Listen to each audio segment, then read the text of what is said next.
From Nebraska's trusted news source, this is Channel 8 News at 10.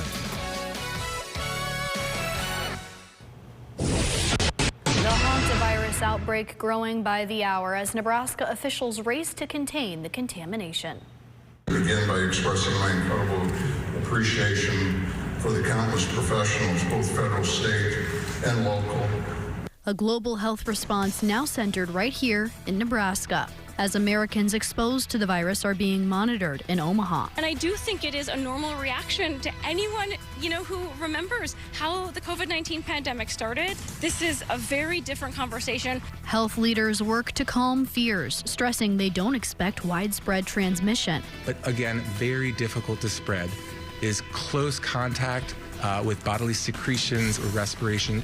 With passengers from more than 20 countries on board the ship, the outbreak now drawing international attention. We have the capability of caring for patients, close by, right across the street. Tonight, why officials say Omaha is uniquely prepared for the next 42 days.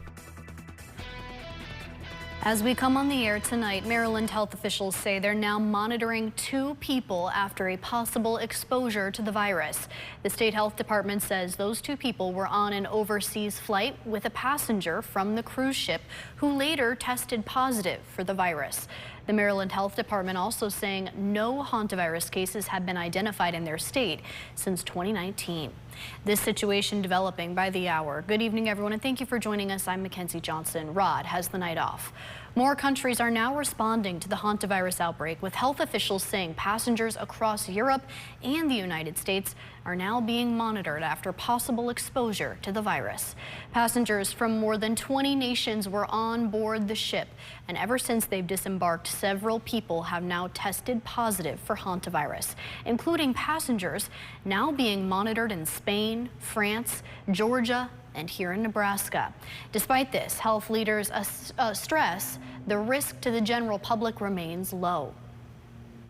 And this hantavirus, the Andes virus, is the only strain that is person to person.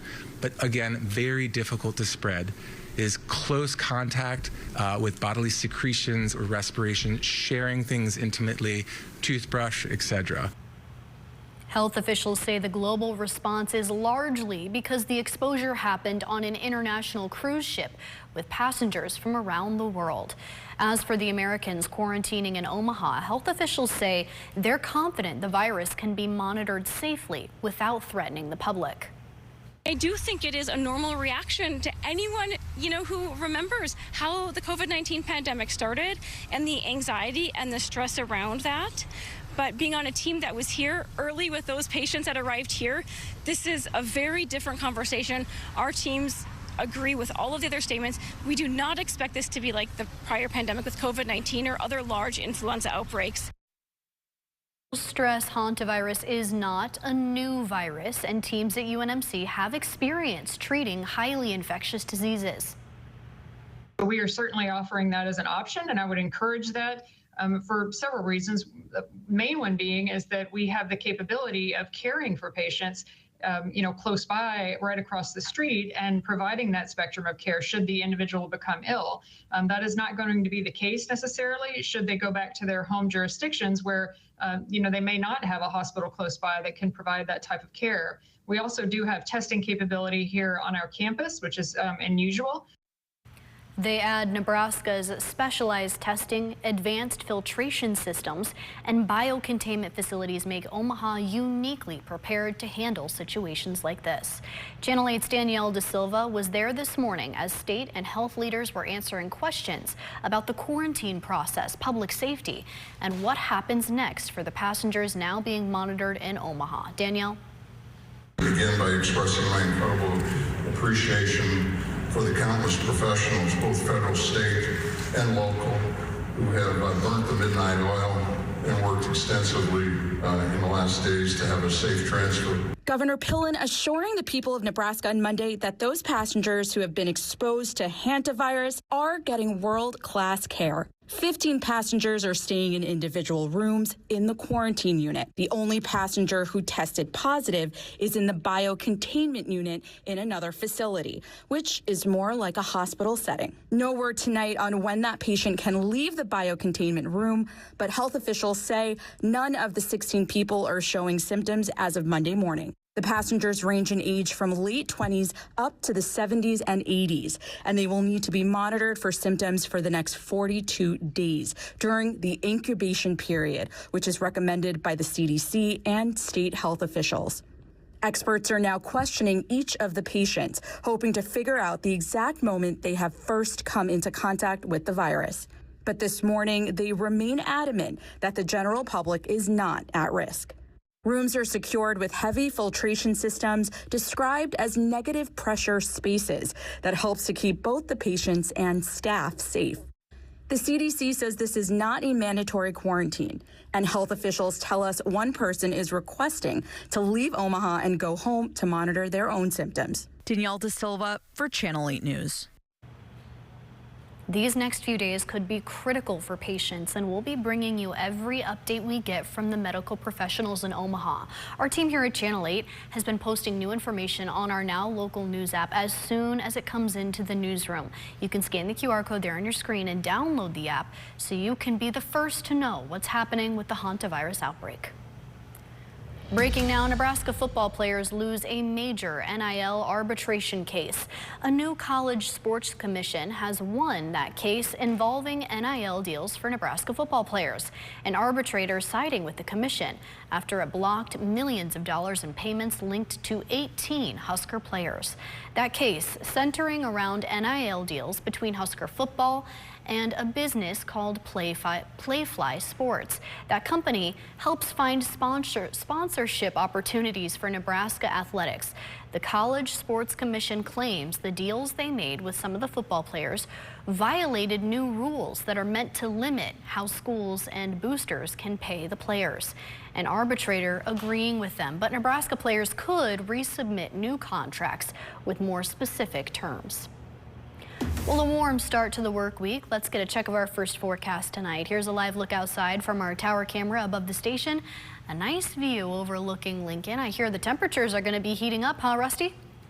Yeah, slowly but surely we're going to see temperatures that may feel more like summer by the end of the week. But I guess it is mid-May that can happen. But temperatures will cool back down. We just have to get through the heat first. But here's what it looks like outside once again at our Barry Law Cam. Looking towards downtown Lincoln, it is a quiet evening out there, that is for sure. We've got temperatures that are comfortable, a little bit of cloud cover, maybe a sprinkle or two off towards the north central and northwestern part of the state, but a lot of that not getting to the ground. 73 in Lincoln and Columbus and Grand Island and Broken Bow and O'Neill. Ogallala, Imperial, a lot of 73s out there this evening, a very popular number. A little on the breezy side, south wind at 10 to 20 miles per hour with wind gusts closer to 25 to 30 miles per hour. I think we'll get to around 80 degrees once again tomorrow afternoon by noon, and likely topping out a little bit warmer than that. And this is just kind of the beginning. We do have, well, I want to show you the wind gusts here first. The wind gusts are going to be up there, especially the first half of the day. So a windy and warm day again tomorrow, and then it starts to get really hot towards the end of the week. That forecast in a few minutes. Thank you, Rusty. New developments now in a Nebraska-led abortion pill challenge. The Supreme Court is extending a short-term order allowing access to the abortion pill mifepristone through telehealth and mail order. The temporary order was supposed to expire today, but now it will remain in place through this Thursday at 5 p.m. Eastern as the justices are deliberating.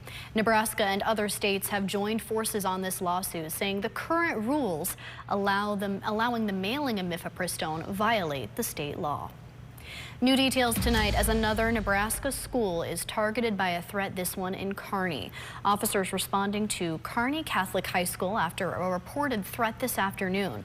Investigators later determining there was no credible danger to the students or staff. Officers and school staff quickly putting a response plan into place while police were investigating. Authorities say the incident matches a growing pattern of swatting calls reported at schools across Nebraska and other parts of the country just today. This comes after earlier this afternoon, schools in both Alliance and North Platte also faced similar incidents that law enforcement calls unfounded. Despite the impact the war in Iran is having on gas, this Memorial Weekend is expected to be record-breaking. And uncertainty today as President Donald Trump calls the ceasefire with Iran unbelievably weak. The Strait of Hormuz is staying closed for the foreseeable future, pushing the price of oil to nearly $100 a barrel mere weeks before Memorial Day weekend, when a record number of travelers are expected to hit the road. With the country's average sitting now at $4.48 a gallon, many Americans are truly feeling the hit to their wallets. But if President Donald Trump decides to go through with suspending the gas tax, Americans could be spending 18 cents less per gallon. When you remove what's been happening recently in the Iran conflict and the fact that oil prices have surged over the past couple of months, spring, summer, that is the high season for gas prices. Drivers are used to paying more at the pump this time of year because gasoline demand goes up and summer blend gasoline is more expensive. AAA has the Nebraska average at $4.03 a gallon, and they also anticipate more than 3.5 million people will be traveling in the Midwest over Memorial Day weekend. New at 10, a Lincoln man will spend more than 12 years in federal prison for a major meth case. Meth, guns, and cash. That's what federal officials say they found in 26-year-old DeMarcel Miller's car. He was sentenced on Thursday. Miller is sentenced to more than 12 years in prison for distributing meth in Lincoln. Investigators say the Lincoln-Lancaster County Narcotics Task Force made 3 undercover drug buys from him in March of last year.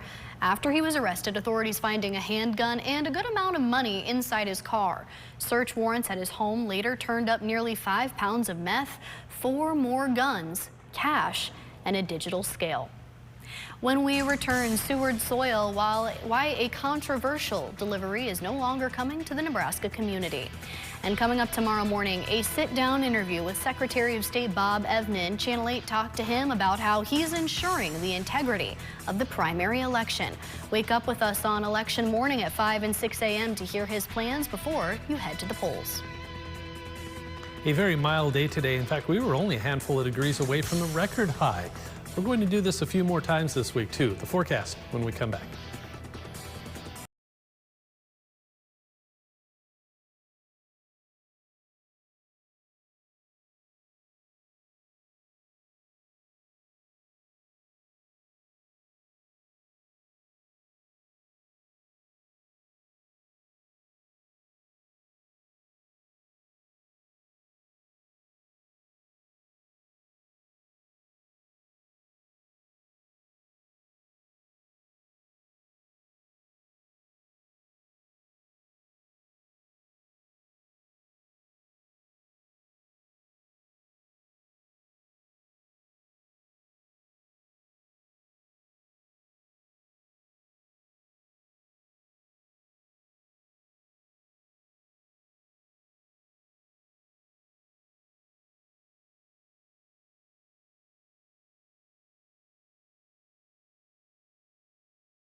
Soil will no longer be heading to Seward County. The Seward-Saline County Waste Management Agency has canceled its May 19th meeting after learning contaminated soil from Kansas will no longer be sent to the G&P landfill in Milford. In a letter sent to county officials, G&P Development says that material will instead be redirected to another facility in Kansas. The company also states no contaminated soil connected to the project will be received at the Milford site. That proposal had been expected to come up for discussion later this month before county leaders canceled the upcoming Waste Management Agency meeting. Well, conversations are heating up as the Nebraska primary election is just one day away.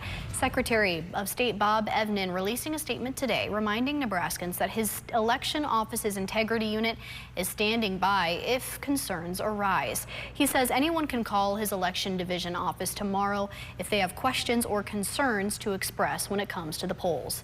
Channel 8 will be the headquarters for tomorrow's primary election in Nebraska. Our team of reporters will be tracking the results in real time and updating the Now Local News app all night long so you can follow along on the biggest races from home.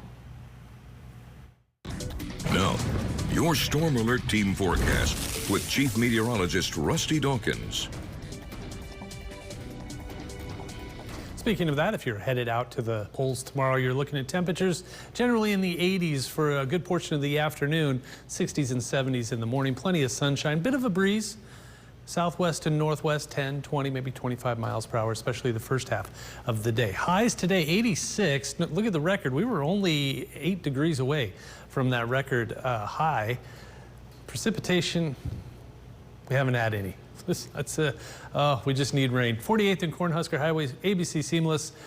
Need this intersection to open up too. I mean, half my fun at 10 o'clock is trying to catch red light runners, and it's hard to do when you can't run.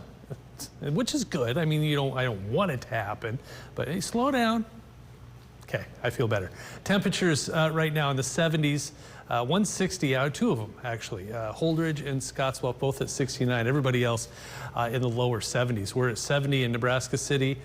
Hebron, both at 70, 71's in Hastings and Wahoo, 72 in York and Aurora, 73 in Lincoln and Grand Island. The wind has been an issue a little bit today. It calmed down there towards sunset. It's trying to pick back up out of the south, anywhere from 10 to 20 miles per hour. Wind gusts are kind of hit and miss, but 25 in Norfolk, 23 in Broken Bow, McCook at 31. So the wind is still going to try to be an issue, especially as we head towards midnight, 1 o'clock, 2 o'clock in the morning. I think it'll pick up out of the south and west at anywhere from 25 to 35 miles per hour. A little bit of a boundary right here, a cold front weak, just enough to shift the wind around. We've got this out of the south and this out of the north. So in the morning, we'll have a south wind, and then by about late morning into the early afternoon hours, everything shifts and will be blowing out of the northwest. Still around 20, 25 miles per hour, but after sunset tomorrow, it should start to diminish. Now, satellite and radar showing, I think these are aloft. They're sprinkles. It's raining out there in the upper elevations, but by the time it gets towards the ground, it evaporates. Just too dry of an atmosphere. So mostly clear to partly cloudy skies, and Stormcast just going to show just a few clouds floating by. A little bit of that boundary layer right there might spark a sprinkle or two around Omaha, maybe Columbus. Watch right. Let's see if it shows up still. Yeah, there it is. Just a sprinkle or two from, say, northeast Nebraska into far eastern Nebraska and then off to the east. I don't think Lincoln, Beatrice, Grand Island will see any of that rainfall. And really, any rain that does fall, just teeny tiny. 60 degrees tonight, mostly clear, way above average by about 10 degrees, 12 degrees. Southwest wind eventually switches around to the northwest, but tonight temperatures in the middle and upper 50s to around 60, mostly sunny. We'll say breezy with that wind at 10 to 25, 83 degrees. Again, another day above average by a few degrees, upper 70s and lower 80s, middle 80s in some spots. 7-day forecast. Basically the same thing the next 3 days. Just a small chance, I think, in the evening hours. So our bike drive should be just fine on Thursday. Partly cloudy and 90 and 88. So Friday, Saturday, and Sunday, a chance for some storms here. We're just watching this right now. It doesn't look like a slam dunk of a chance, but at least it's a chance. We do need the rainfall. And then drying out as we head towards next week, and those temperatures getting back into the lower 80s. Interesting question today for you, Mackenzie. Who has the higher average high for today? Honolulu, Dallas, Tallahassee, Florida, or Phoenix? I feel like my brain tells me Arizona's got to be the hottest. I think I'm going to go D. You're absolutely right. It is Phoenix. Yes. With 92. Honolulu's average high is 84, 82 in Dallas, and the other one was Tallahassee at 86. Didn't realize And it we're was at so warm in those areas. 73. What are we at? 73? 73. Yeah. You know what? That's kind of a great, it's a great temperature though. I think we'll stick with that. Thank you so much, Rusty. New at 10, the construction of a York elementary school is making huge strides. Officials say the gym and 3rd through 5th grade wings are still getting the flooring taken care of, while the 1st and 2nd grade wings are getting the roofing finalized and the underground electrical and plumbing fixations placed. Now, it might look like there's still a lot of work to be done, but they've been making a lot of progress on this, and they're on track to finish construction by the time school starts this fall. Well, it's that time of year. We're teaming up with the Lincoln Bike Kitchen to gather some bikes. It's all part of our bike drive where you, our viewers, can bring in any new or gently used bicycles here to the station. We're going to be out in our parking lot all day Thursday from 6 a.m. to 6 p.m. And at the end of the day, that bike kitchen will take all the donated bicycles and they'll start the process. They'll refurbish them and give them out to people in the Lincoln community. If you've got any old bike that's not being used, bring it down to us at 10th and Van Doren Streets just south. I know I'm excited about the bike drive. Nate? I always love the bike drive. It's going to be so fun. I love bikes. Me too. And you know what else I like? Sports. Oh. Sports. Let's talk about it. Busy day. A busy day on the baseball diamond, absolutely. Day one of the NAIA baseball tournament, and Doan was hosting here in Lincoln. Concordia playing on the road. That and plenty more sports talk. Gonna roll your way next.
Now, from the Channel 8 Sports Zone, sponsored by Green's Furnace and Plumbing, here's Channel 8 News Sports with Sports Director Nate Johnson.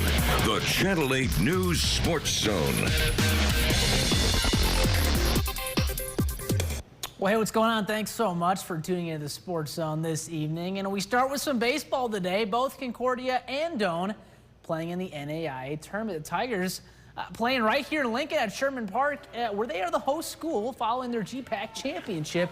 Doan taking on Oakland City. The Tigers were down 1-0 after the first half of one, but they were ready to respond in the bottom frame. Grant Summers ripping a single up the middle, and Doan would load up the bases.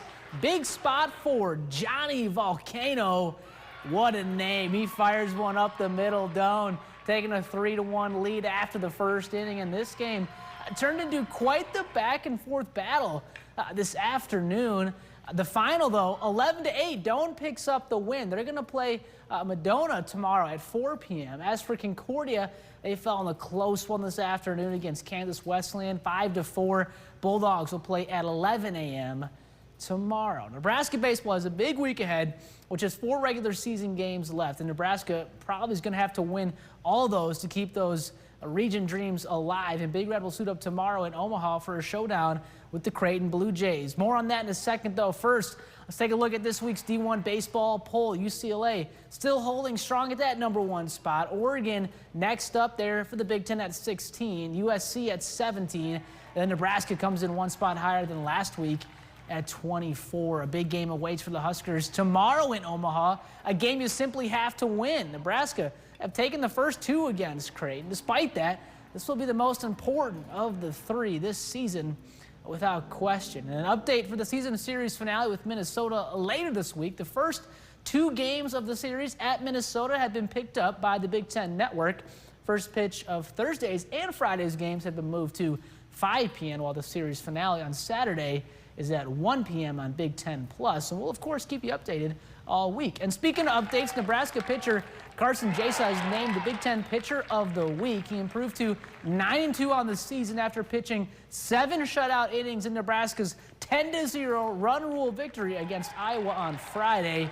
Pretty special performance in the Bacon Greats. Let's talk some Husker basketball with one newcomer officially here and one signing elsewhere. Husker transfer forward Ugi, to keep it short there for you. Playing for Arizona now, Ugi only appeared in 1 game for the Huskers against New Hampshire. He scored 7 points while shooting a perfect 3 for 3 from the field. But Ugi transferred from Central Michigan, and wish him the best of luck in Arizona. Turning our attention now to who's joining the program. South Dakota State transfer Damon Wilkinson has officially signed with the Huskers in 2025-26. He averaged 13.9 points per game on 59% shooting while adding in 6.4 rebounds and just about a block shot per game. Well, finally today was day 1 of the high school state soccer tournament from Omaha. The ladies of Class A hitting the pitch first today. Lincoln Southwest was battling against Lincoln East in the first game of the day. Silverhawks took care of business 5-0, and Lincoln Southeast, the nightcap tonight against Omaha Marion, they fall 5-0 the final. Marion picking up the win tonight. And hey, if you're going to be out and about watching any of these games this week, boys or girls, we would love to see. Scan the QR code on your screen to download the Now Local News app to be a part of all the action here on Channel 8. See your videos featured right here, get paid for your submissions, and get behind-the-scenes access with our entire Channel 8 team. And that is going to do it for sports tonight. Mackenzie will send things back over to you. All right, thank you so much, Nate. Stick with us, though. We'll be right back after the break with a final check of your forecast.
inspiring background wins the Mayor's Award of Excellence. Faraha Momand is getting recognition for a job well done. She's been working in Lincoln as an interpreter, but before that, she escaped the Taliban in Afghanistan back in 2021 with nothing more than her 2 children and the clothes on her back. Today, Mayor Lyrian Gaylor-Baird giving Faraha the award, thanking her for all of the hard work. A big congrats to her. All right, well, Rusty, final look at our forecast. You're ready to go, I suppose. Yeah. Tossing things around. We've got a really nice evening out there. If you're still awake and you need to take the dog for a walk or something, fantastic out there. Temperatures are in the lower 70s. Absolutely gorgeous out there. Now we'll drop to around 60 in eastern Nebraska, 50s for just about everybody else. And then highs tomorrow once again in the 70s and 80s. And then we really start to warm up. Look at that, 90s by Friday and Saturday. Is warm indeed. Thank you so much, Rusty, and thank you all for joining us tonight. Andrew in Houston will be back here for your morning news starting at 5 a.m. Jimmy Kimmel is coming up next. Have a great night.